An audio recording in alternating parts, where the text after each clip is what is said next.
Well, hello, everyone. I'm Madalena. I'm the DB Program Chief, if we have not previously met. Welcome to our TransAct meeting. We are thinking about doing the next one hybrid, so in person here at Hill Farms with the call-in option. So stay tuned for information on that, but I think that's probably the way we're going to go. So I will do a quick run through of who is here and then we'll start our meeting. We have a busy agenda today, packed with great information, so I'm looking forward to it. Okay, Brent Freeman, hello from Kramer North America. Hey, good afternoon, Madalena. How are you? Good, thanks. How are you? Doing well, thank you. Good. I see Shannon Clary is here from Aeronautics. Hi, Shannon. Hello. Don Miller from OES. Welcome, Don. Hello. Hello, Jill Fairman is here. Thanks, Jill. Proposal Management Chief here at WISDOT. Laurie Green, our organizer. Thank you, Laurie. Hannah Woolsey, you are here, and remind me where you are here with us from. Yeah, absolutely. I'm with Lunda Construction. Great, thank you. Thanks for being here. And Kayla Beckham, welcome from JH Alliance. Nice to see you. Hello. Hello. Kyle Beld at Integrity. Hello, Kyle. Good afternoon. How are you guys? Good, thanks. How are you? Excellent. Good. Matt Grove, thanks for being here. WTBA. Hi, everyone. Paul Nadon is here, as is Ijoma O'Rourke from the DBE team. Welcome to both of you. Hello, everybody. Kathleen Panic, also on our DBE team. Good afternoon. And Rosalind Roberson, thank you all for being here. Quinn Long, I see you. Clear Cut Solutions, hello. Good afternoon, everyone. Okay, Jada Bigham. Hello, thanks for joining us from Federal Highways. Welcome to your first TransAct meeting. Maybe you'd like to say a couple words? Hi, thank you for having me. Yes, I am the new Civil Rights Specialist for FHWA for the Wisconsin Division. So I'm looking forward to being here and just learning. Thank you. Wonderful. We are looking forward to collaborating with you. Thanks for being here. I do see a couple phone numbers, a 715. Is that Larry? Larry Burkhardt, James Peterson Sons. Hi, Larry. Nice to see you. And a Jeff says 262 to number. say hi. He's out in Washington at the ARTBA meeting. Oh, good. Well, tell him we say hello as well. Thanks for being here, Larry. And the 262 number? That's probably me, John Zignago. Hi, everyone. Hey, John. Thanks for being here. And I want to give Leah Collins-Warchuk a chance to say hello to the group, our director for OBOC. Hello, welcome everyone. It's good to see you. Thank you. And Scott Lowry, DTSD Deputy Administrator. What would you like to say to get us started off? Good afternoon, everybody. Good to be here. And here are the updates that we have. Obviously, a lot of these I get briefed on beforehand, but it'll be good to hear feedback from others. And obviously, we're in just about the full swing for construction season. A lot of projects are ongoing, so be careful out there for those that are out on the roads. The big update I have, probably Madalena, and some people might be aware of, is the bill projects from the local side should be sent out to the municipalities that submitted, and then we're going to award them. And right now, I think we're working through some municipalities to see if they still want to move the project forward or not, or do we need a substitute project from a local standpoint. We did have a good number of projects that were submitted, and we should have, from a local project perspective, the number from both a project number and a dollar amount enough to satisfy what we were looking for from the local side. So that's kind of what I have. Great, thank you. And we'll have time at the end if anyone has questions for you on more specifics there, and we'll be able to get into that as we move along. So thank you, Scott. I see another 262 number joined us. Who's that? Could be me, Ann with Arrow Creek. Hey, Ann, thanks for being here. Welcome. Okay, so we would like Laurie Green to do a brief review of the minutes now, please. Okay, so the last meeting was held on, March 15th. I'm just trying to put my little summary up. The last meeting, that was held was on March 15th, and, the first, topic was the DBE program and letting updates. Madalena shared about the success of the DBE workshop and networking summit that took place in early March, and then Madalena provided DBE program and letting updates. There were 34 good faith effort requests with 4 denials compared to 47 good faith effort requests and 5 denials at that time last year. Then there was a question and answer section. We moved on to good faith effort analyst Kathleen Panic, who discussed ideas to decrease good faith effort requests and increase DBE participation, such as primes could draft a newsletter to highlight DBE achievements on the primes with star projects, double check attachment A's for DBE signatures, and use the 24-hour window to secure the signature to meet the deadlines. Then there was another question and answer section. Next topic was the DBE Goal Attainment Report. DBE Utilization Engineer Maria Rojas provided highlights from the FY 2020 DBE Goal Attainment Report. She said that we were currently at that time, we were on track to meeting the overall annual goal, which makes it likely that we will start to see lower assigned goals as at the proposal level.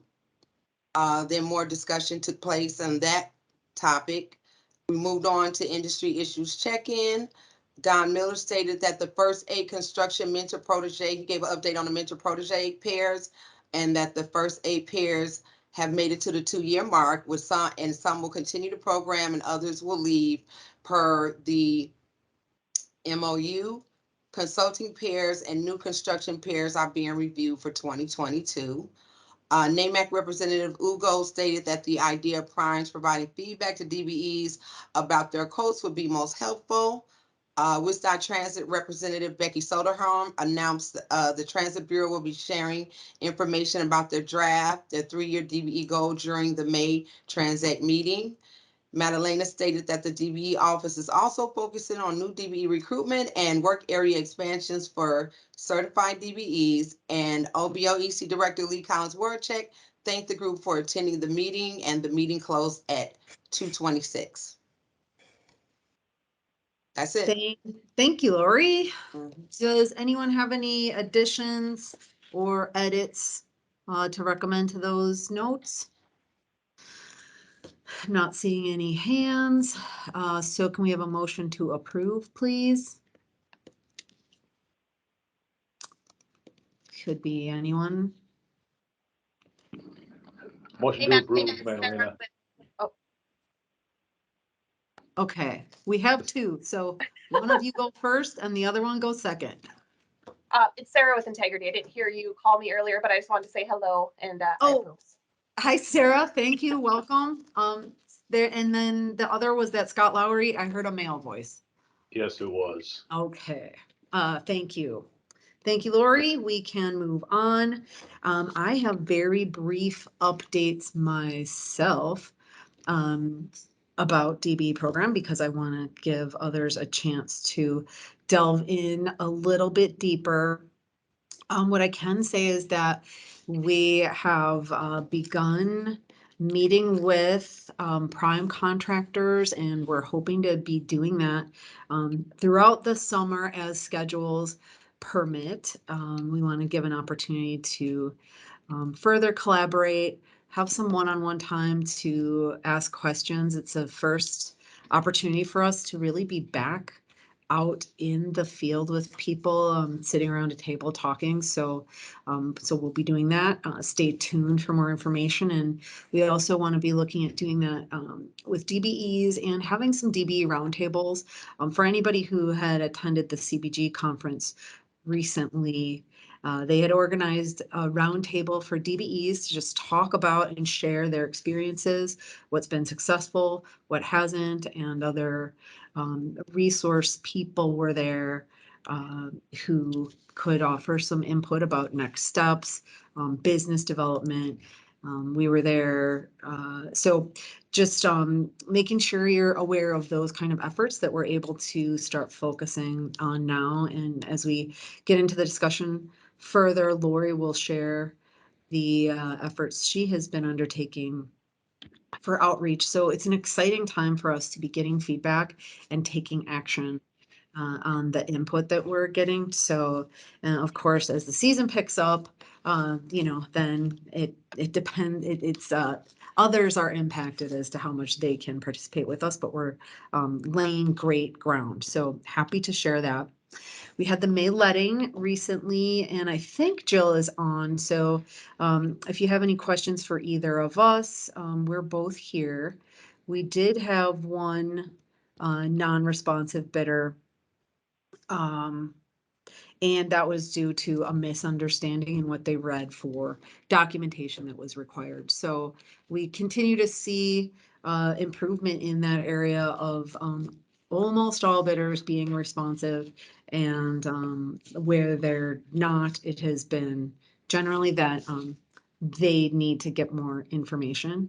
And in this case, it had been where they had the information and someone misread it. So we wish that we could make some kind of provision for honest error, but how do you determine that, right? So all in all, things are looking good on the letting fronts. Jill, anything you want to add there? No, I don't think so. You covered it very well. Continue to keep moving forward. Great. Well, any questions for me on where we're at with the May letting?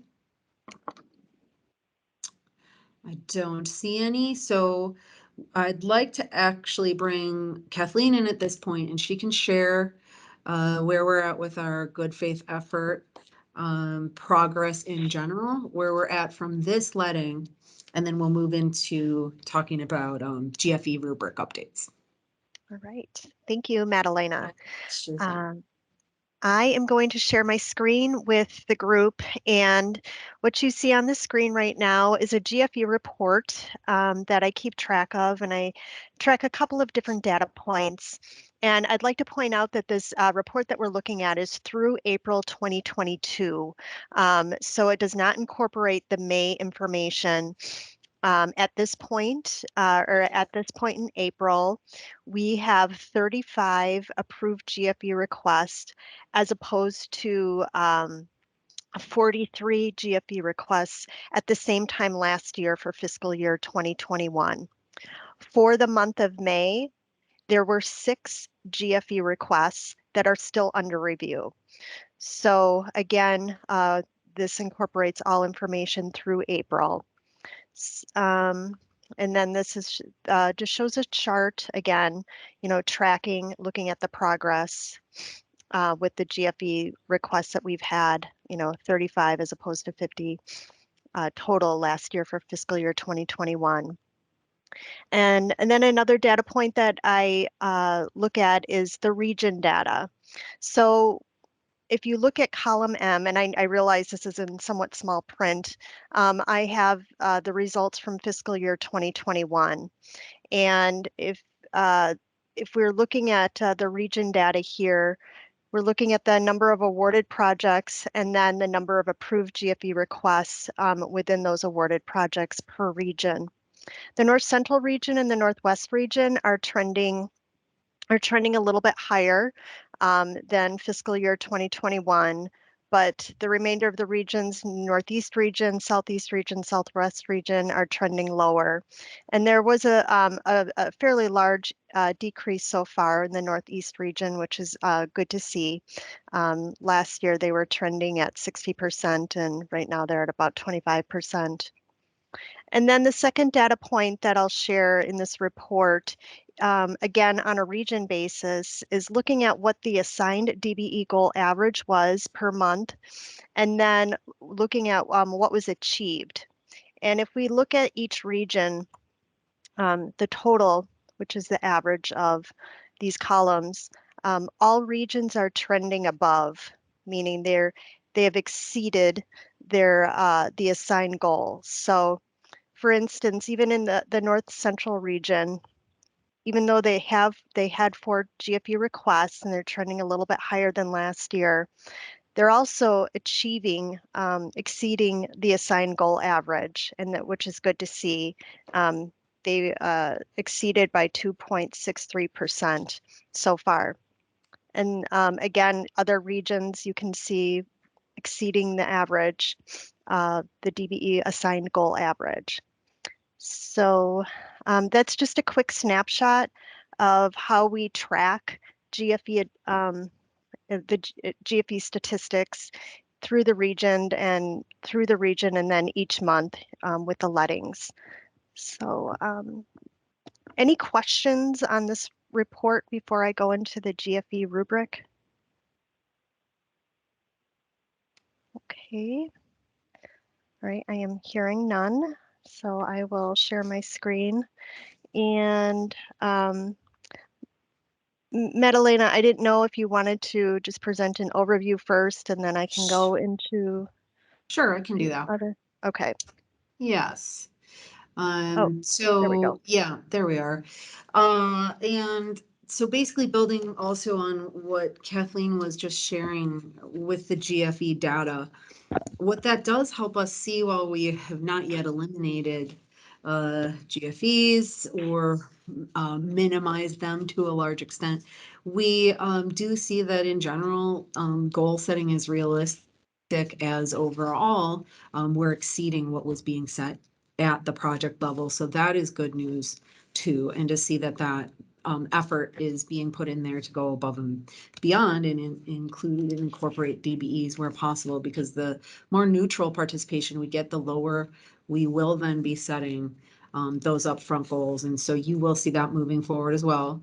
And there were some 1% goals in the letting in May, and we'll see that as we move forward. And then at some point, there may be no goals set on some of those projects with federal funds, because we know that the data shows we're going to trend to meet that goal. So just wanted to put that in there and let you know that that is something that we are continually looking at and adjusting for. When we look specifically at the good faith effort process, we did realize that as we continue to refine and really focus on optimizing our processes and those changes we made through ASP3, we recognized that we wanted to make this process one that works better for the bidder and for our team internally. But laying the stage for that a little bit is just a review here. And for those of you who may not be familiar with the good faith effort process, if you, a bidder must demonstrate good faith effort. So the best way to do that is through meeting the DB goal assigned on the project. If that cannot happen, the bidder will document their comprehensive efforts to meet that goal, even though they were unable to do so. And so that process that we have developed will remain the same through the revisions that we propose here to the rubric. And that starts out with supporting documentation. And that's really where throughout that process leading up to bid, The prime is putting out a solicitation, noting those work items, making sure DBs are aware. We are looking at bidding on these projects. Here's the kind of work there is. We're interested in getting a quote from you. That would include sound reasoning for rejecting any of those DB quotes received, assistance and outreach that was documented, any of the conversations that have been had with DBs. So anything that you would see on that DT 1202 form are all of those supporting documents that are being collected along the way. And those documents are then submitted. We do a review in which there's an initial review using the rubric.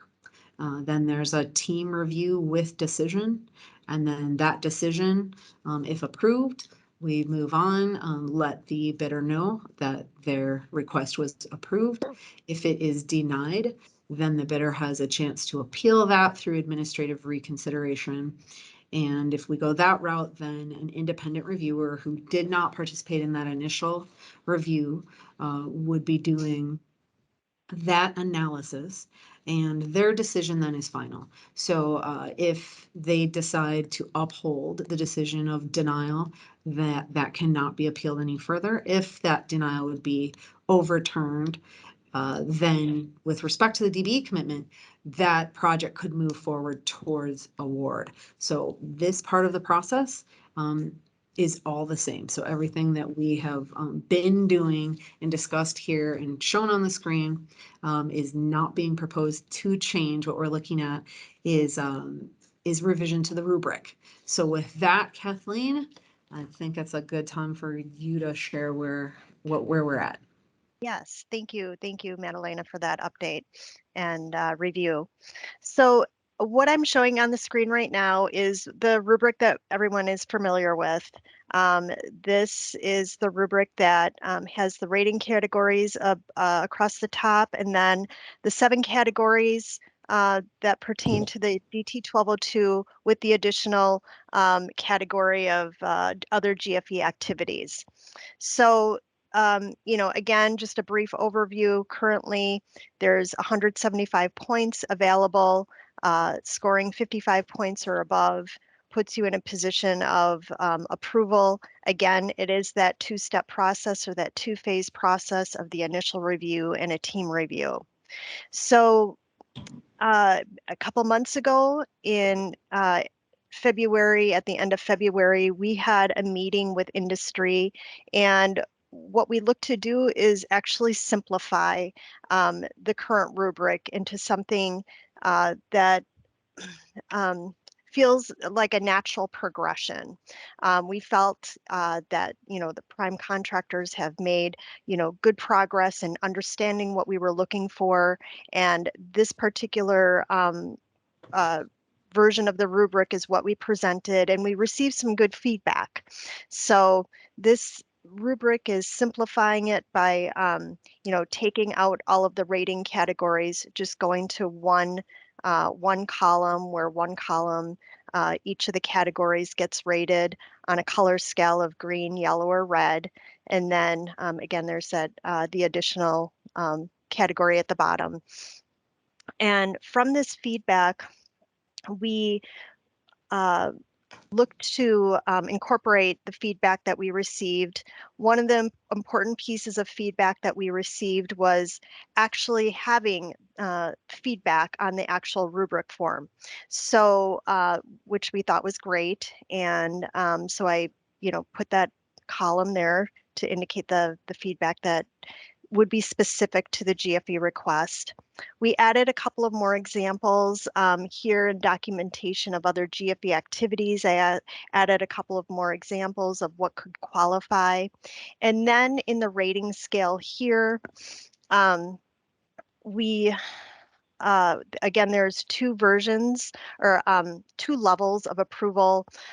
There's a bona fide version or a bona fide level where that's really recognizing high level achievement, bidders that have really excellent and genuine effort, categorized by 6 or more greens.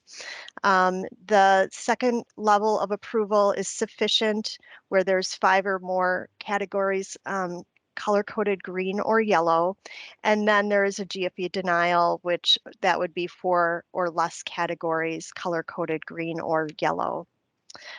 One of the, we also did have a meeting with FHWA and had some additional industry or additional internal feedback.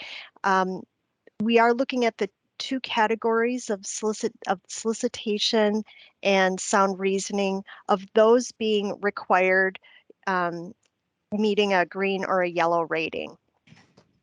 And I'm trying to think what else, if there's anything else. I just want to go briefly to the other pages that will remain the same that you've seen. Again, this is the analysis that we do. We do a bid analysis. If there are other bidders, we provide that bid analysis. We look to see how many GFE quotes the bidder received, how many were rejected. We do a rejected quote analysis. And as you can see from in the May, for the May letting, there is now going to be standard feedback. This standard feedback will remain on all GFE requests. And then the specific feedback, you know, that's maybe different from the standard feedback will go here, that we see specific to that particular proposal. So any questions or clarifications that I could provide on this proposed rubric?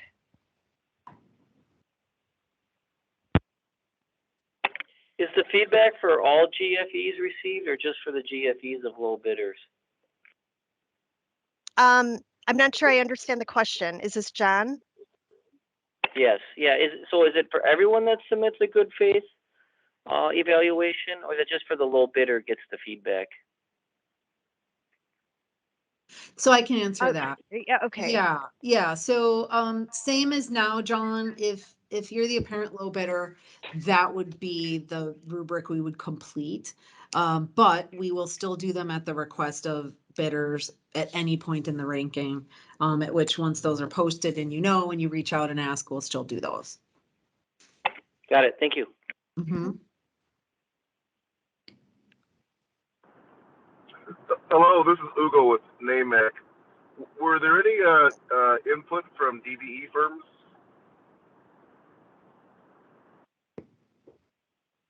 There, I don't think there was. No, right. This is the first time that we're bringing it to a wide audience.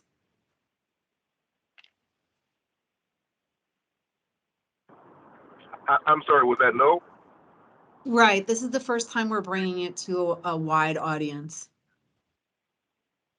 We have very few DBEs that prime. So, so this is more of this is a process that the prime contractor will engage in, submitting this form. And then us giving the review on the rubric, if that makes sense.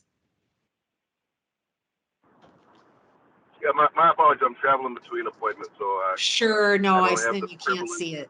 I don't have the privilege of seeing all the nice visual aids, so I'm trying to be in 3 places at one time. So thank you. Understood. Thank you for hearing me out. Sure, and we can send this this also to you so that you can look through it, because we do want to have feedback, and particularly from any of those contractors on the call who have gone through this process. It is helpful for us to know, what you think about getting feedback this way. If there's any questions, John was part of that initial meeting, so we have taken that feedback into account. Do you have any other thoughts on this, John, since we first discussed? I believe it's what I saw. I can't see it right now either. I'm only on the phone, but my initial thinking was I was in favor of it just because it's a lot cleaner than the other one. It's like you guys said, it has 175 points on the other one, and now we're going down to 7. It just sometimes on the old one we didn't know why we were getting points and why we weren't, and I think the scorers may not want to say that, but they kind of probably felt the same way too. So I think it's just a cleaner, more condensed thing. And at the end of the day, nothing's really changing of what we're being asked to do in order to get a GFE. It's still the same requirement. It's just the scoring rubric has changed, and it just, in my opinion, I was in favor of it. I know some other of the primes didn't like changing because because of the math.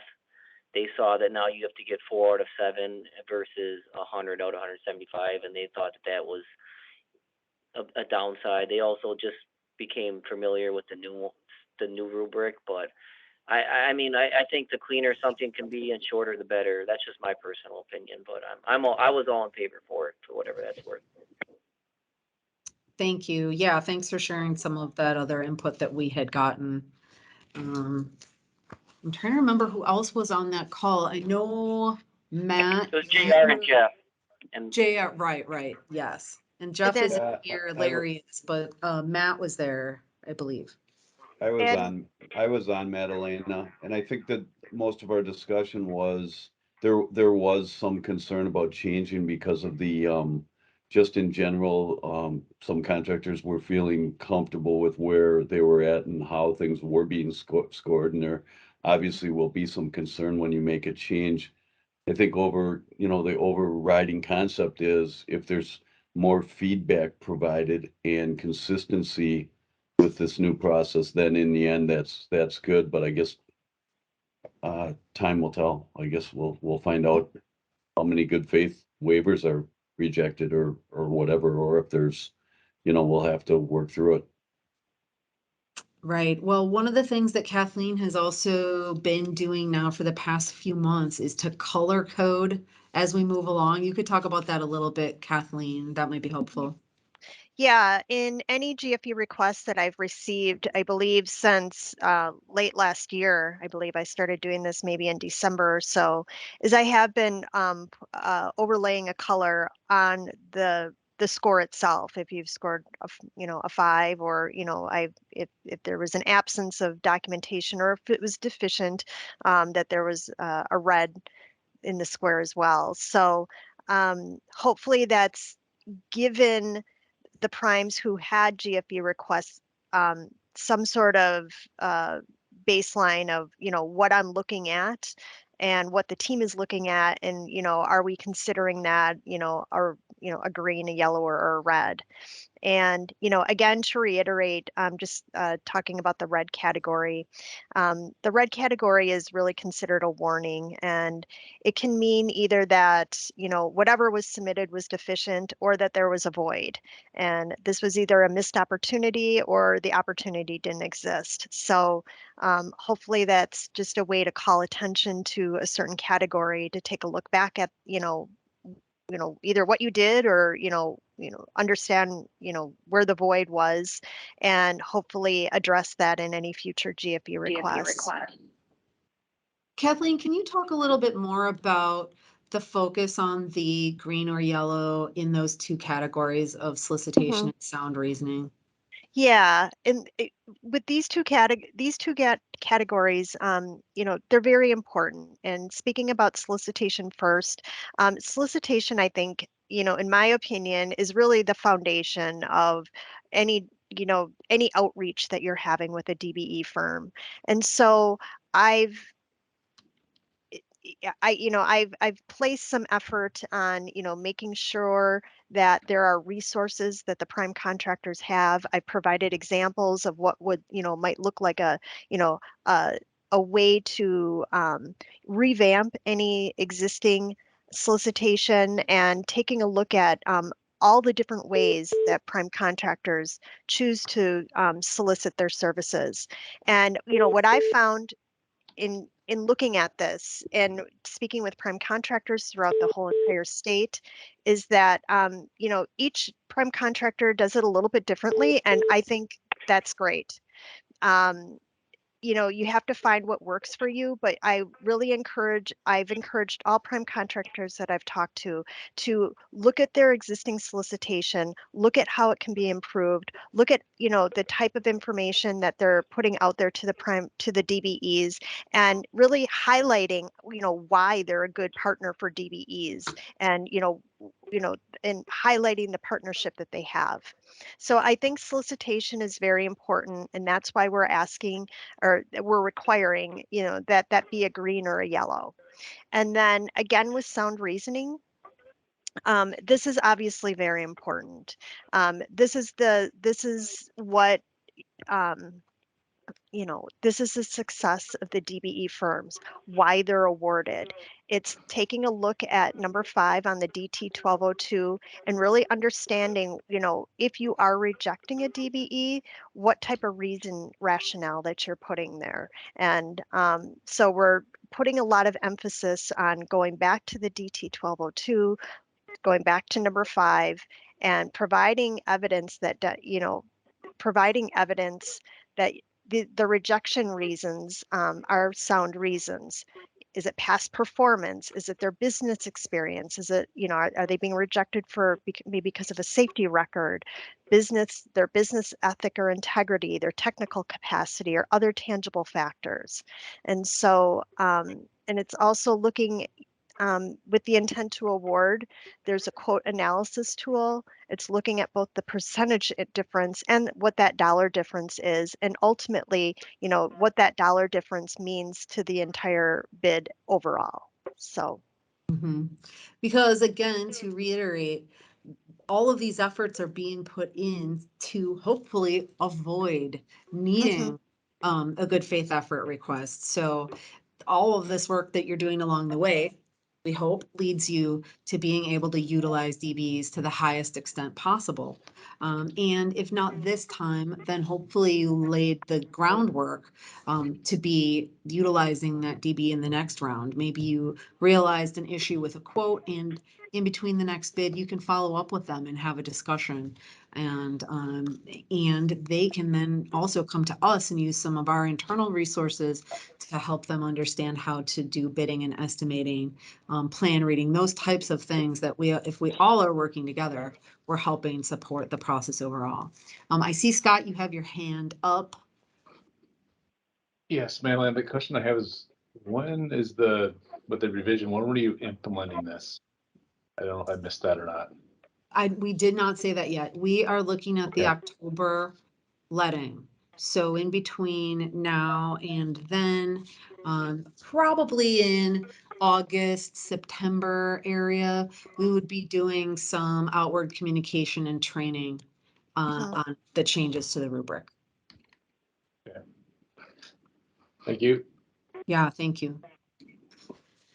So we do want your feedback in between now and then, and we can share this draft with this group, and you can discuss and provide feedback. I know if you're seeing it for the first time, it may be difficult to come up with something on the spot, but we just want to introduce this and make sure that everyone's aware that we're headed towards an optimization. So I don't see any hands up. I see Mary Ferlenza, you joined us. Welcome. Hello. Yep, I've been on for quite a while. Great. And Mary has seen this version as well, as has Glenn Fulkerson. So we're in a pretty good place. We'll talk a bit more with Jada about it now that we have a new resource at FHWA. So yeah, provide feedback when you have it. We do have one more Transact meeting before that. Oh no, do we have two? We might have two more Transact meetings before this goes into full effect. So there's still some time to talk with us. Okay, well, thank you, Kathleen. Sorry, I keep forgetting to turn my camera back on.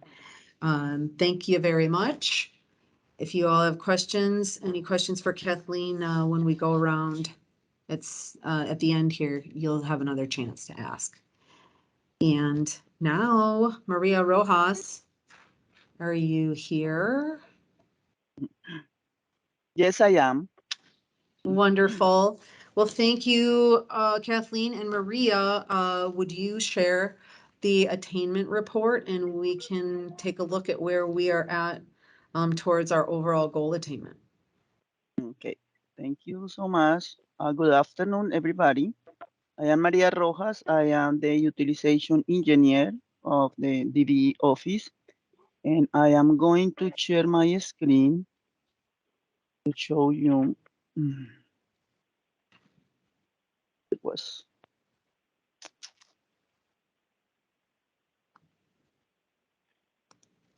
Can you see my screen? Yes. Okay, I don't, for some reason, doesn't allow me to see it. I don't know what's going on. Still, can you see it? Yes, the utilization report is sort of just behind the attainment. Okay, yep, now it's utilization. Okay, thank you. Okay. Mhm. So for those of you that are not real familiar with this one, this is the attainment report where we record all the contract and before and after the bid lettings. So we put it here of the amount, and this one, this attainment report is only for construction. We have also a report from the consultant. I don't know, Magdalena, if somebody is going to talk about the consultants today. No, we just have through March still, right? So Yes. you'll just present the number that's on the attainment report. Okay.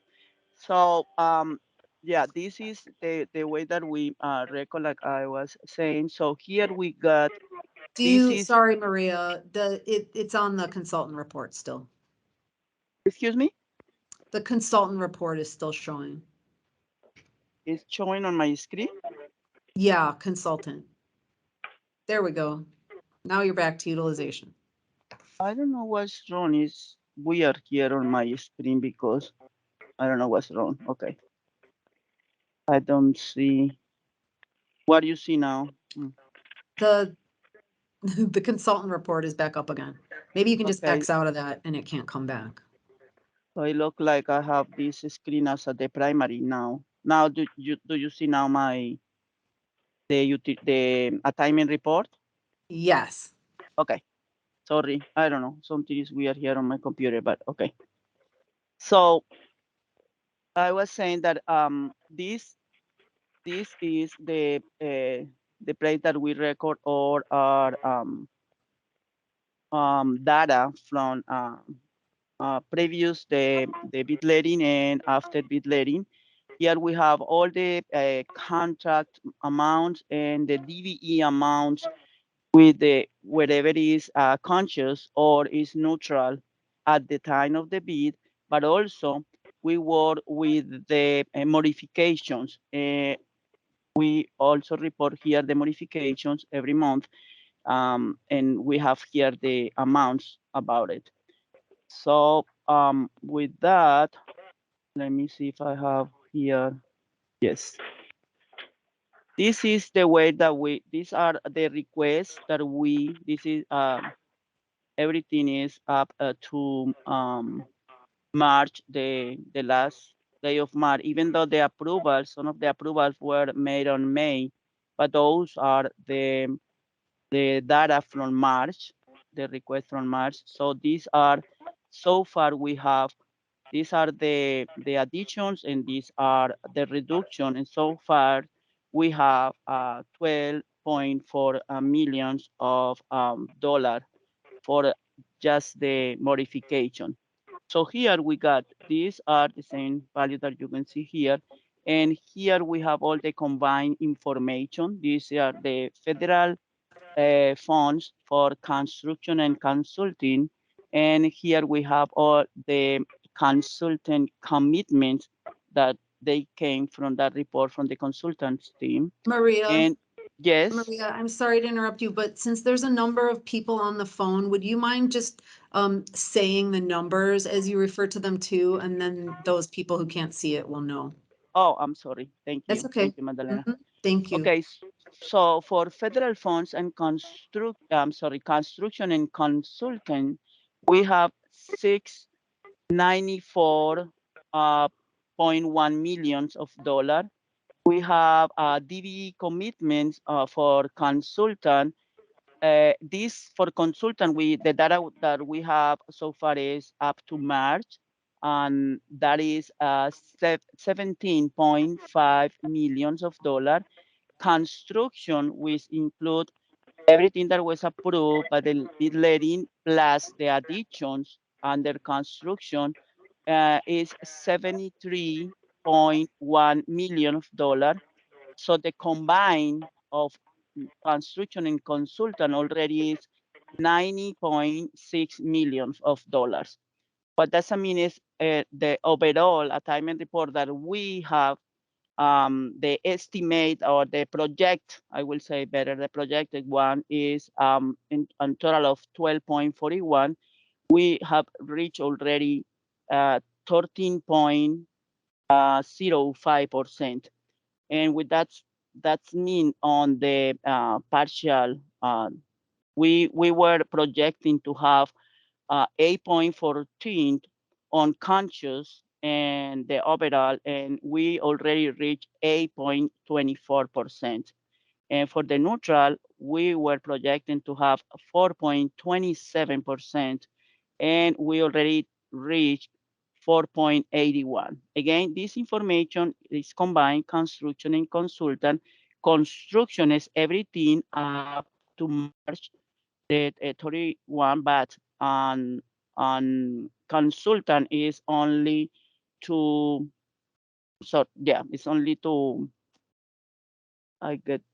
it's only to March. We have everything that we have been approved so far, but for consultant, we have only up to March. So this is that we got so far. I don't know if Magdalena wants have something to add. Could you talk a little bit about the numbers in that utilization report? Because I think it's really helpful to the contractors to know how much extra participation has been reported and processed. Okay, the utilization report, this request that you see here is everything, every time that we go to the CRCS and we see that you have net payments bigger than the amount that was approved on the original DT 1506, we request for an additional attachment A. Or now that we have on tracking, that we record on tracking only with the payment, we don't ask for a new, since we have one attachment A for tracking companies, tracking DVE. So we don't ask anymore. So we will work with the total payment on the CRCS. So we track everything on the DVE tracker. We put those requests on there. So far up to March, we have 731 requests. And this is we still need to review 5 of them. It was like the last review that we did in May 15 for the ones that were actually paid up to March. So we have only 5 to review. And processing means that we already request to the primes for documentation, even though if it's attachment A or justification for the reductions, replacement or withdrawal of the DVE, we have still waiting for 76 documents on those projects. By the time that I have signed everything that was requested, and we have approved up to March 460 additions and obviously reductions in total. This is the total. So that is the amount. Here we have the amount of the total addition that we have up to March, and these are the reduction. That's what we get this total amount here of $12.5 million. So I'm sorry for the ones that are on the phone. I was talking about the total amount for the addition is $13.6 million. And for the reduction is $1.2 million. That's where we get the $12.4 million on total additions and overall. So that's where the information came from. Great, thank you. I just think that it's important for everybody to see that that's 460 additional commitments that have been processed for the first half of the year. after contract execution, so this is all after bid letting, that DBs continue to be utilized on projects and that we are able to verify. And the reason that March is important is because that is the first half ending of the federal fiscal year. So we go October through March, and then we submit our uniform report June 1st. And so that's all of the information that we'll present to you coming up for our attainment that will include consultant, construction at bid, all of these modifications, and it will also include a demographic component of where those commitments go, and payments in process and payments on closed projects. So twice a year we do that uniform report, and that goes to FHWA, and that's us sort of demonstrating the health of our program and looking at where we can continue to improve and make other adjustments. So this is one piece of it that we focused on with industry and with our internal teams to really make sure that we were collecting all of the participation out there so that we had a true picture of where we're at in program attainment. So thank you, Maria. Are there any questions from anyone on this report or our overall achievement?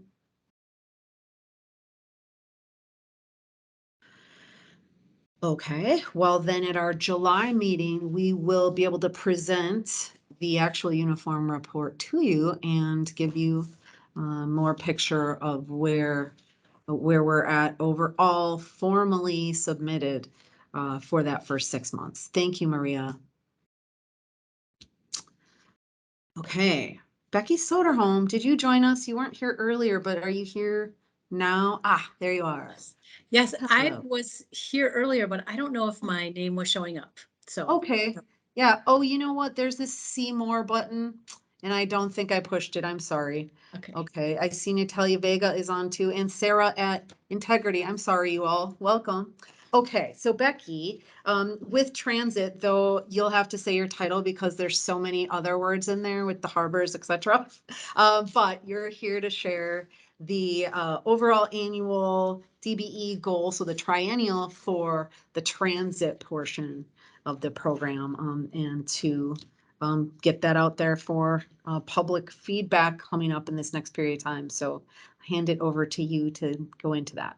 Thank you. Right. Thanks, Madalena. Yeah, hello, everybody. My name is Becky Soderholm. I work in the transit section from the Bureau of Transit, Local Roads and Railroad and Harbors in the Division of Transportation and Investment Management. So hello from the other side of the non-highway side of the world. Similar to FHWA, the transit system receives our transit section receives Federal Transit Administration funding. And with that comes, similar to highways, we are responsible for doing, for setting a 3-year goal and doing contract specific goals as well.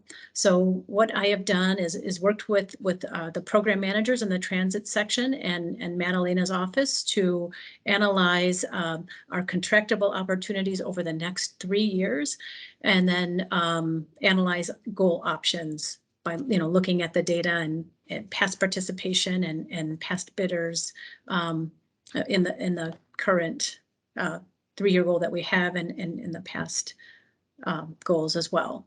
So what I want to do today is to talk about, I'm going to share my screen here, and let me see, I'm a little clumsy here, so just bear with me. And a couple of things that I'd like to do is, all right, I'm going to go like this. All right. Can you all see the public transit system map? I don't see it. Oh, it's coming. There Okay. it is. Yes. Okay, good. Okay, and let's see, if I go to view, I can go full screen mode. Okay, there we go. This is a snapshot of the public transit systems in the state. And I think that this is a good visual reference for folks that aren't on screen and just on the phone. We've got a copy of the Wisconsin Public Transit System map on the WIS.transit Transit website. And the transit section receives federal transit and money as well as state dollars. And we've got about 10 state and federal grant programs. And with that, there are, we pass the money down to the cities, counties, towns, and nonprofit organizations for providing transit services in the community shown, and it's statewide. And the public transit system map is a reference that shows that, you know, all the location of the transit systems that are in the state. And this map that I'm showing you is just the public transit side. We talk about specialized transit as well, and specialized transit is, you know, related to paratransit. But this visual is helpful because what you'll see on the map is a number of the communities in purple, and their smaller communities like Neelsville, Black River Falls, Toma. There's smaller population cities, if you will. These are the cities that Wisconsin DOT Transit Section are the pass-through agencies for. Larger cities like Green Bay, Appleton, Madison, Milwaukee, because they receive over $250,000 in federal transit administration funds, they're required to have their own DBE program, and they're also required to do 3-year goal setting as well. So I put that out there because while you'll see when I talk about goal setting for WISDOT, we're only talking about the goal setting for these smaller communities. The larger communities, you know, again, Madison, Milwaukee, and the larger urban systems, they do their own goal setting. So that's a helpful reference. And the other thing I want to do is put a plug out there, because not only is it useful to know about what are some of the contractable opportunities that the subrecipients, again, the eligible subrecipients for the grant funding, the cities, counties, villages, and nonprofits, they are eligible applicants. They're applying for money to provide transit services. But I also want to let you know that there is transportation options out there. And so I want to mention that because it is helpful to be aware that those are transportation options for folks, and anyone that's got you know, family members that may need transportation assistance and so forth. Now let's take a look at the numbers. And I talked about, you know, we as a section, you know, looked at all of the contractable opportunities over the next 3-year period. And I'm going to try and zoom in. And we looked at it by categories of contractable opportunities. Over the next 3 years, you'll see we will have just over $14 million in anticipated contractable opportunities. The largest category of anticipated projects or contractable opportunities is in the transportation service category. The number one transportation service, or the largest funding group, is what's called shared ride taxi systems. And this is a subsidized or a publicly funded taxi system in the smaller communities, the communities like Whitewater, Edgerton, Fort Atkinson, Walworth County. Some of the cities, you know, are receive the funding to have a public transportation service in their community, but some of these systems or cities also have their transportation services countywide as well. Another category within that service category is marketing and website. Again, these are funds that WISDOT receives, the transit section, and also our subrecipients. So there's marketing and website, software lease, and that's in the service category, totaling almost 10 million. Another thing that we buy, the transit section, and when we're doing goal setting on behalf of our 130 subrecipients, is the category of consultant services. We hire consultants to help deliver our programs, and one of the items that our subrecipients buy or contract for services is to conduct planning studies in their areas to determine whether or not funding transportation in their area is that there's a need there and that they should fund it. Consultant services is a category that represents, you know, what the transit section is hiring consultants to assist in delivering our program. And that is about, 100,000 in 2023, and in 2024 and 25, that's about 400,000 each. And those consultant services are contracts for, we hire a consultant to help provide compliance oversight of our subrecipients. We get audited quite a bit, and we are required, when we pass through the funds to our subrecipients, we also have to make sure that they are accountable stewards of the funding that they receive. What is a small category in the next 3 years is construction and renovations. And on occasion, our subrecipients can renovate or request to build or build a brand new transit facility. And you can see that there's not a lot on the horizon in the way of any of our subrecipients building a transit facility. But there are some, solar panel projects in 2023.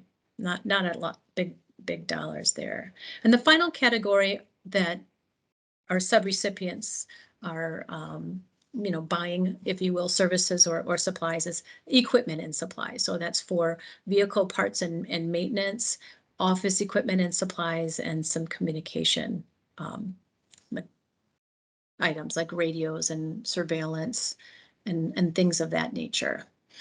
Once I worked with the program managers to identify what we as a transit section are purchasing with federal dollars and what our subrecipients are purchasing. This is a snapshot of the summary data. After that, we looked at the ready, willing, and able DBE firms and what totaled 32 NAICS code categories. And in those 32 NAICS code categories within the anticipated projects that you see, that generated, after looking at the WSDOT UCP list, 179 firms, DBE firms. And from that, the largest category, let's go back to that 9 million in transportation services. That totaled about 69% of the total funding. There were about 49%, or in the transportation services category, about 64% of the funds. There were only 11 DBE firms, and there were 0 DBE firms in rural transit taxi providers and/or taxi cab providers. And so what we could see then is by identifying in each of these contractable opportunity categories, we looked at all of the presence of DBE firms. And from that then, after looking at the ready, willing, and able DBE firms in each of the categories, looking at past participation in on these contractable opportunities and the achievement that we've had over the past 3 years, as well as firms that are bidding on these procurements or contractable opportunities, we generated a goal or calculated a goal of 1.61%. And while that does seem low, it is reflective of the amount of work over the next 3 years and the availability of the DBE firms to provide or to participate on these contracts. So I think that, Madeline, I know that and Maria, we've spent some time going through the detail of the data. And I know I only have 10 minutes today, but I'd like to invite you to contact me if you have specific questions of, hey, I want to learn more about what some of the state and federal grant programs are and who is an eligible applicant, and are there any eligible applicants in the area that I reside that I can contact to learn more about the things that the items or services they may be looking to procure. All of our subrecipients, when they do purchase items or services, they are required to go through a federally compliant procurement process. It's pretty stringent, similar to the FHWA side of the house. We in the transit section post our solicitations for consultants and for the shared ride taxi contracts on VendorNet. That's the DOA VendorNet e-supplier portal. So if you are interested in, you know, any of these contractable opportunity categories, I know they're not necessarily highway specific, but there can be some linkages, particularly for marketing or planning studies, things of that nature. Then you can be notified in, you know, from VendorNet and e-supplier. And also, again, going back to that public transit system map, you know, Milwaukee, Madison, Racine, and Kenosha, they are doing DBE goal setting in some cases on a larger scale, or they may have a construction project on the books. So you can contact them directly to say, hey, look, in the next year or, you know, 3 years, what are some of the transit specific procurements that you'll be conducting. So that's an overview. In addition to, you know, you know, now that we've got our draft goal, we are going to be conducting public input meetings and continuing the conversation to talk about our draft goal and, you know, gather information on whether we should, you know, fine tune it. And if so, you know, which way. We will be posting our goal on our website, you know, looking for feedback and part of the process too is checking in with the Transact committee and sharing information on our goal. And you may be asking, what is your current goal in the transit section? And our current goal that will expire at the end of July is 1.85%. And while we have achieved that goal in the last, you know, the recent years, some of the achievement have come from, you know, one, you know, consulting contract awarded to a DBE firm, you know, things like that. So any questions? I covered a lot of material in a short amount of time. You did, and you and your team have worked really hard on that methodology too. So if anyone has questions, I recommend you follow up with Becky. They also have kind of a unique situation in how the contracts work, where you have like a 5-year or a 7-year type of contract. So planning a 3-year goal can be off alignment with that. So if you achieved 5% 1 year, say, that looks great. And why aren't you basing your overall on a 5%? Well, it's because you have these flowing contracts that end up impacting how you can do that. So really good work on that goal setting though. And I do encourage anybody to reach out. And we also periodically, and I'll try to do it more often in our monthly e-blasts, include links to Transit's page, eSupplier, VendorNet. There is a project that'll come up, that BART project. And so that'll be out there on eSupplier. And we'll make sure that DBs know about that too, which is an actual construction project somewhere way up north. Park Falls. Okay. Park Right. Falls transit, you know, garage or a transit facility slash, you know, like bus garage, if you will. Yeah. Right. Okay. Well, thank you, Becky. I don't see any hands up. If you think of questions along the way, though, we can ask Becky at the end. Thank you for being here. Right. Thank you. Okay, so now we could move on to Laurie Green, who has undertaken a large outreach project in collaboration with NAMAC at one of our quarterly meetings with them. It had been suggested that we do some outreach that's a little more personalized than email and that we get DBs on the phone. So we started exactly that. And Laurie, I know you have a couple slides to share and you can let this group know what we've been working on. You are muted right now. And I think we might still see, there we go. Okay, I'm seeing myself multiple times. All right, so you guys see? Yes. All right, so yeah, I did a large outreach to over 400 DBE firms. And I held 254 different conversations with the DBEs who provided feedback. and their business types were construction, consulting, manufacturing, supplier, and trucking.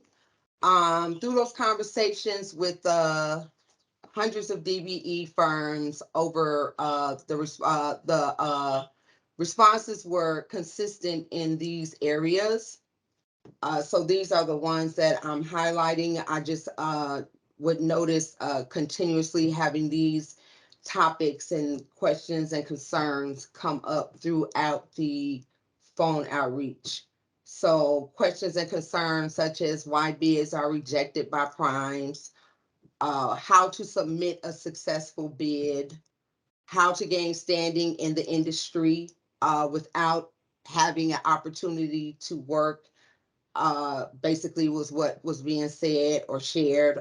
Lack of ethnic diversity on project sites. Multiple DBEs stated that they actually would go on work sites and they just wouldn't see a lot of ethnic diversity on the sites. Smaller engineering, design, and trucking firms reported a lack of opportunity, and they feel that their size is a barrier or an issue, so they didn't find that they were getting very many opportunities, if any, because they were small businesses. Then the Wisconsin's low bid requirement also came up in a conversation. Then there was also positive feedback, which was that they all shared that they were having a significant increase in solicitations for bids from primes in 2021 and 2022. Increased opportunities compete for work on Woodstock projects in 2022. Being invited to participate in Woodstock facilitated stakeholder meetings. As I would listen and learn from the DBEs about some of their concerns, I also mentioned to them about the stakeholder meetings that we held and would offer them an invite to come and join and participate. I think I saw somebody here, it's Barbara Sheedy from Iron Erectors. Yep, I saw Barbara. So that was positive. I think Kayla Beckham is here now due to me first speaking to her during the outreach project. DBEs were very appreciative to even learn about the support services that are provided by the DBE office, the Mentor Protege program, the mobilization loan program, and other services that we provide. Then they were, I got a lot of positive feedback just by the mere fact that a phone call was made to them. They really appreciated that and the opportunity to share what their concerns were.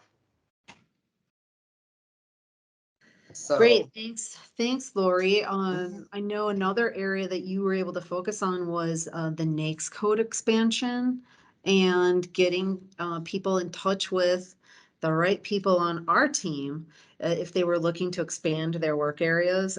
Also looking at the UCP directory itself, making sure the information on there was correct, that we have the right work types listed in the order of prominence for firms. So I think that you did a lot of work on these calls to cover multiple areas, and we do see in this meeting alone several DBs, which I think there are some people that I missed. I'm sorry, when I first went through, I didn't do my show more. So as we go around the room, so to speak, I will call you out and you can introduce yourself, but we're happy to have you here and happy that Laurie did that outreach. We will continue that as well. We did our WISTOP firms to start for those that were in heavy highway, and we will move on to Milwaukee County firms. We need to have a conversation with them first to make sure they're cool with that. I don't see that they would have any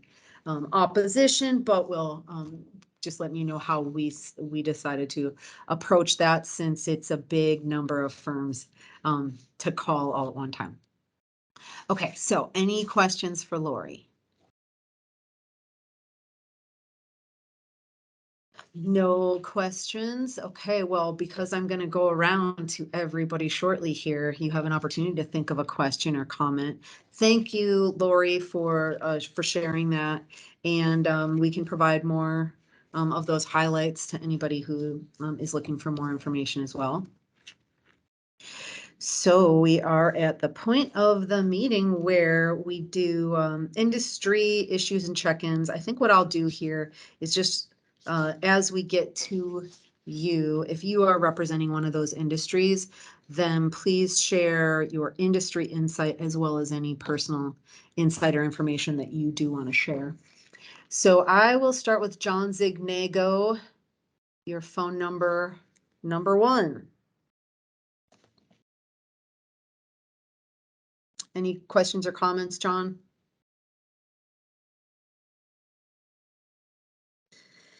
Well, maybe he can't get off mute. We'll come back to you, John. 414, I think that's Ugo. Any questions or comments, Ugo? And Ugo, is it NAMAC? That might be National me, Association of Kayla, Minority 'cause Contractors. I Oh, called in. you called in too? Oh, okay, maybe we lost Ugo. Okay. So sorry, who said you called in? 414? This is Kayla. Kayla Oh, J. I was on my computer. I had okay. to make a run, so I called in from my phone. So that might be my 414 number that popped up. I'm not sure. I think so. Kayla Beckham is a DBE firm owner. Anything you'd like to share, Kayla? No, I'm just happy our trucks are finally starting to get in the flow of things, and work has increased a lot. Big Good. difference from last month to this month. Good. And we're looking forward to the mentor protege conversation coming up with you shortly. Yes, shortly. Yeah, good. Thank you. Okay, 715 is Larry at JPS. Larry, what do you have for us? You've been quiet for this meeting. Larry. Okay, I don't know what happened to my phone people here. I'm coming back to you though, Larry. Anne Nishak at Arrow Creek DBE firm. How are you? What would you like to add? I'm actually not on the phone now. Oh, okay. I switched over computers. I really don't have anything to add at this moment. Okay, well, thank you for being here. We're always happy to get your feedback. And I see Barbara Sheedy is here from Milwaukee Iron Erectors. Thanks for joining us, Barbara.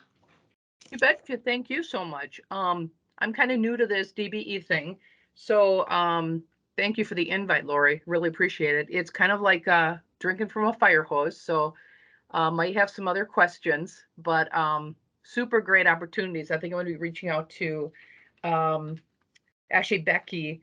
I've got some ideas to streamline some of our road building projects. So looking for maybe a grant opportunity there, so I can take that conversation offline. But Great, good. Cast out some money, yeah. Thanks for joining, and this is a good time to have those kind of conversations, meet people, find out about opportunities, and get to follow up on them. So thanks for joining us. Looking forward to seeing you moving forward. Okay, Jada at FHWA, do you have any comments or questions? I know this it might be fire hose for you too here. Yeah, I just was taking it all in, but at this very moment, I don't have anything. I'm pretty sure you'll be talking more offline, Madalena. Okay. Yes, good. Thanks. Looking forward to it. Thank you. Brent at Kramer North America. Anything you would like to add? No, Madalena, nothing new for me right now.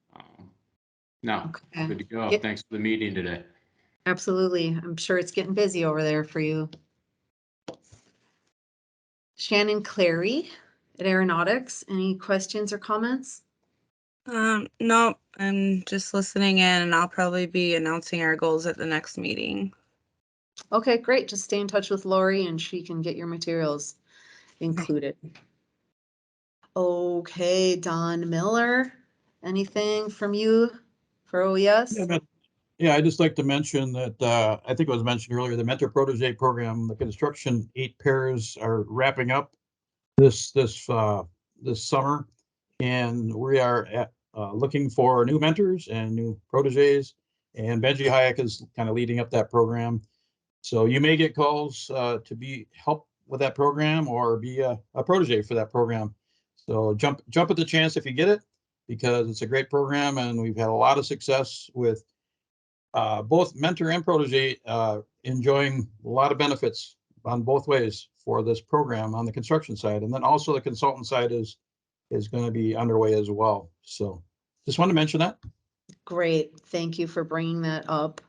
Don and Benji have also been working on a project to review the UCP directory, identify and categorize the different work types of DBs that we have so that we can then focus in on lining up the DBs that we have with the project opportunities that are coming up short-term, long-term, and then know where we're going to focus on continuing to build the pool of ready, willing, and able DBEs. So good projects underway also there from OES in addition to mentor protege. Jill Fairman, any comments or questions? No, I don't have anything to add at this time. Thanks. Okay, thanks, Jill. Mary at FHWA, what should we know? Well, I really liked the conversation today. We, as you guys know, and as a group have heard that we're very pleased with the, how things are coming along. And I think that the WISDOT team and the private sector have been working really well together in continuing to move the program forward.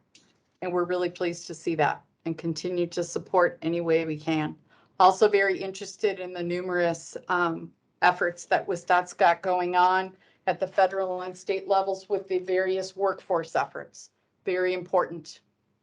So that's basically what I've got for today. Great, thank you. Thanks for bringing up that labor piece too, because that is critical for all businesses to be able to operate. Leah has been working more extensively in that area, and if she has something to share when we get to her, she could do that.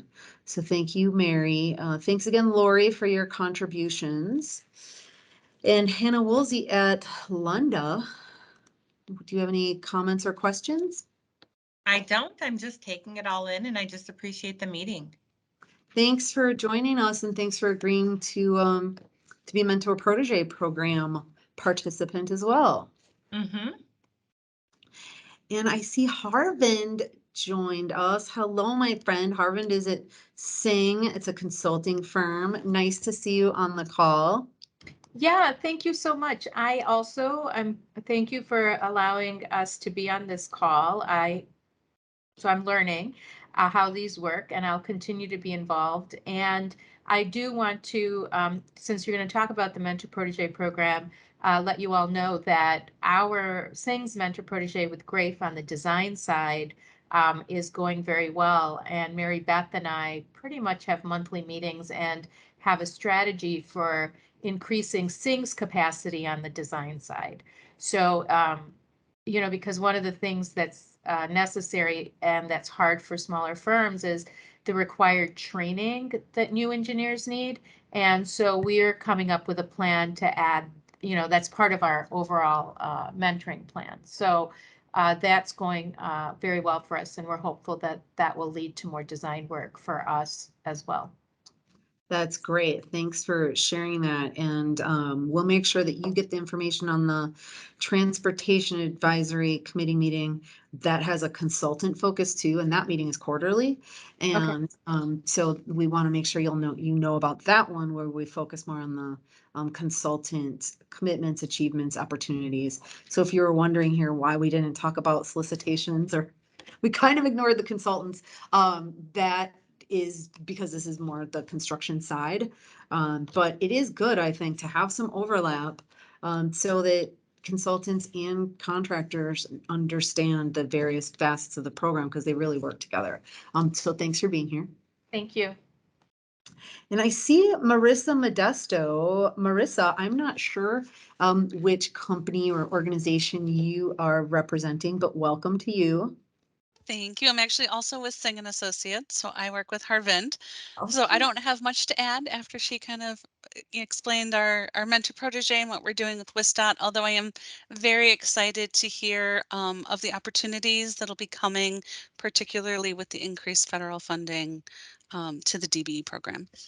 Yes, and there are a lot of design opportunities for sure coming up. So so definitely stay tuned for that. And both of you say hello to Sia for me. Okay, now let's move to Paul. Paul from the DBE team. Anything to add, Paul?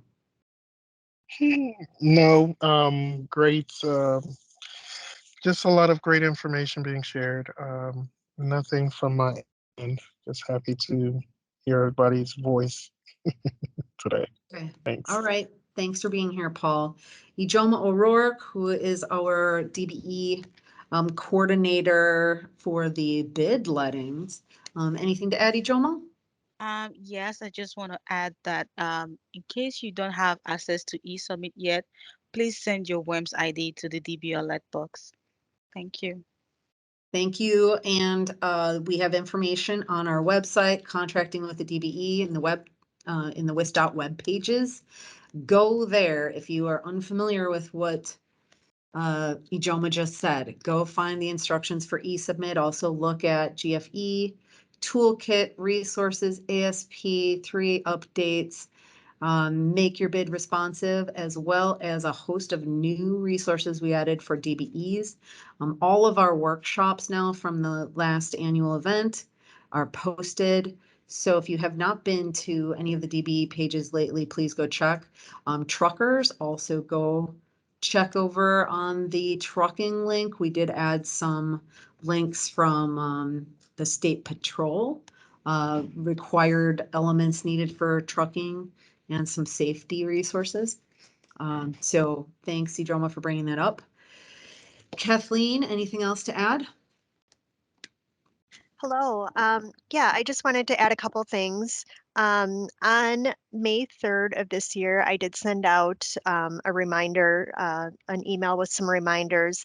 It did also include the standard feedback that is now on any future GFE request. And I encourage everybody to take a look at that standard feedback because that really does have a lot of ideas and things that prime contractors can implement if you're not doing them already, things that I'm looking for. So again, just a way to strengthen your own good faith efforts internally. So I encourage everybody to take a look at that. And again, if any prime contractor is interested in having a one-on-one with me, please don't hesitate to reach out. I'm more than happy to go through and take a look at any of the materials that you're including in any future GFE requests and, you know, give you some tips, ideas, and ways to improve. So that's it. Great. Thank you, Kathleen. Quinn Long, how are you? I'm good. Thanks for asking. Everything's good here. I'm not getting the invite to the other meeting that you tried to get me in the last time. The stakeholder. Okay. The advisory committee. Okay, we'll make sure you get that. And anything you want to add for this time around? Questions or comments? No. Okay. Quinn is in the mentor protege program as well, though I'm not sure if you are now cycling out since the 2 years are up. But I'm glad you were participating. No, we're still continuing our relationship.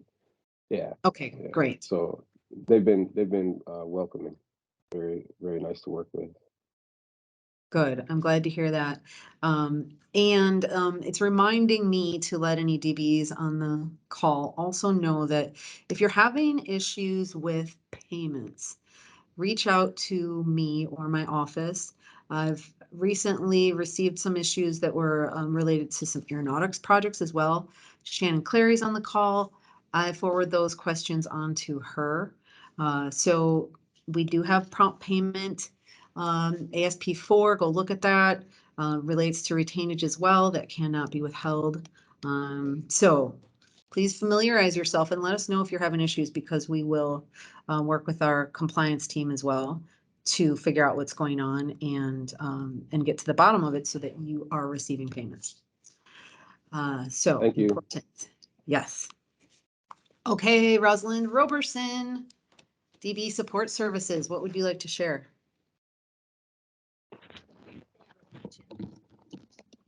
Hello, can you hear me? I think everything was mentioned. Don talked about the Mentor Protege program. And you mentioned the workshops were posted on the annual event webpage. And everyone knows about our mobile loan program, and the brochure is posted on the DB Support Services webpage. So yeah, everything. This was a good meeting, a lot of information. Thank you. Okay. Thank you, Roz. And Roz is working hard on our DBE newsletter as well, that quarterly publication. And so that'll be coming out soon. And I neglected to mention that Paul and Nadine is also working on our Truck Talk publication. That'll be coming out soon as well. Maria Rojas, anything else to add? No, nothing else. Thank you. Okay, thank you. Sarah at Integrity. Any questions or comments? No, Sorry. good meeting, and like everyone else said, lots of good information. So keep moving forward with progress, and it's awesome. So great, thank you. Becky Soderholm, do you have anything else to add? I don't. Thank you for letting me be on the agenda today, and I look forward to getting information out on our upcoming input meetings.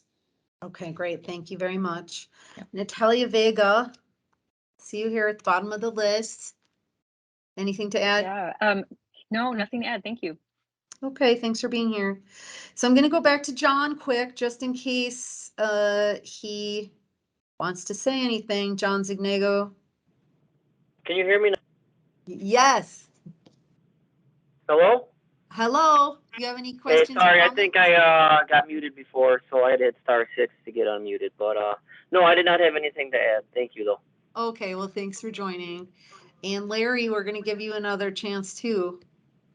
Yeah, I had to think I had to do the same thing as John. I had *6 and no, all good on our end here. Okay, well, thanks for being here. Say hi to your crew for us. And I'm going to try one more time. Ugo, are you here or did you drop off? No, Ugo? Okay. I think I heard Hello, Ugo. can you hear me? Yes. Okay. Yeah. Yes, Ugo. Hey, well, thanks. Whoever put that tidbit out there about the *6, it worked.